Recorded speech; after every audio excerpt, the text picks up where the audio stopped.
Alright guys, welcome back to another video. So today we're going to be talking about barbarian castles and the best way that I found to get the least wounded when attacking the highest or second highest level.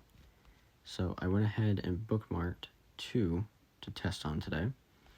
This is going to be the second strongest.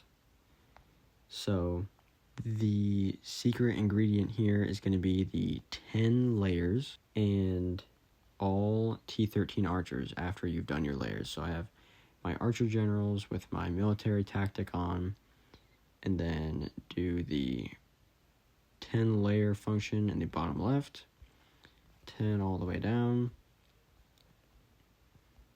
then swipe over on T13 archers. It does not matter which type of castle you're attacking. If it's the strongest, the second strongest, if it's the weakest or the second weakest, doesn't matter what troops it has, literally nothing matters. Hit with 10 layers, just like you see here, and then as many T13 archers as you can fit in your march. So, yes, I'd like to attack, and normally I wouldn't do this, but I'll use a couple speeds. Okay, I'll use like 4 or 5 speeds to get it there pretty much instantly.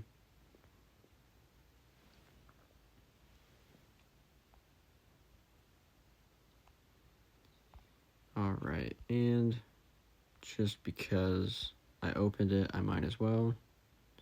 So that's 330 million. Yeah, that's a little much, but that's fine. I can share that. So, let's get this coming back. And if we take a look, I got almost no wounded on that. I would almost say that's 0 wounded, especially when you consider how much RSS you're getting for attacking the castle. That 42 wounded is going to be, I don't even know what percentage it will cost to heal those troops relative to the total RSS I just got. You can see my freaking awesome buff from switching to these 2 new generals. If you didn't see just how much of an increase I got, be sure to check out my last video on switching to Artemisia. But yeah, you can see my layers got hurt a little bit, but not really. And obviously T13 did all the killing because that's pretty much the only troops I had. But very good power exchange. I lost basically nothing on this. Definitely recommend this. So yep, that's back now. So let's check out, that was 215. So now this is going to be the first strongest castle that exists. So I have my same preset, both archer generals, my military tactic for archer, my 10 layers going all the way down, and just T13 archers. It's the only big troop I have. So I'll use some more speeds. I really hate doing that because that kind of negates doing barbarians, Do barbarians to get the gems, and I'm spending a bunch of gems to get there, but just for this video, I don't mind. So, start going to this as well.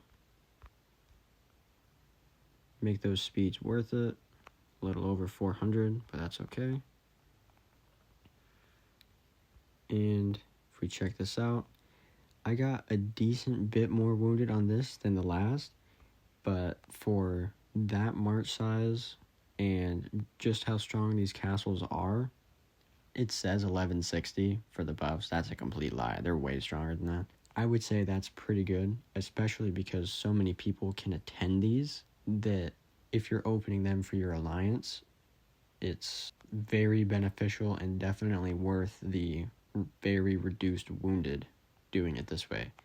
And I can remember doing these castles before, and I would get 70, 80,000 wounded because I was, I started with just a normal archer march, and then I did smaller layers with only T12 and did a lot of experimenting. And after talking with an alliance member, she was like, why are you still doing it like that? You need to be doing it like this. As soon as I started doing this, got less than half the wounded I used to get. On the second highest, I basically get no wounded. So definitely recommend doing it this way. Shout outs to May for sharing this with me, and I hope you guys can get as much benefit from this tip as I am.